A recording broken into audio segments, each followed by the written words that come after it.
Njengoba uthisha belungiselela ukufaka isicelo sebhayili ngokusemthethweni ngomsombuluko okungabafundi basesikoleni abefundisa kusona beza ngaphambili bezovula amacala okunukubezwa ngokocansi bevulela umsolwa.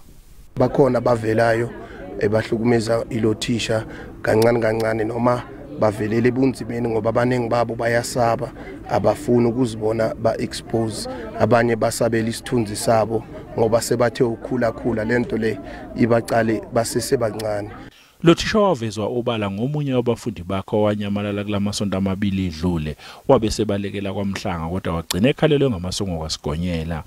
Usihlalo wesigungu esilawula isikole lapho uMhlanga befundisa khona uthi sekumele kuqiniswe inhlelo zokuphenyisisa imvelaphi yothisha abaqashwayo. Umphakathi uthi umnyango wezobulungiswa kumele ulisheshise lolu daba njengoba kubhlungu kubafundi kanye nakubazali balabafundi.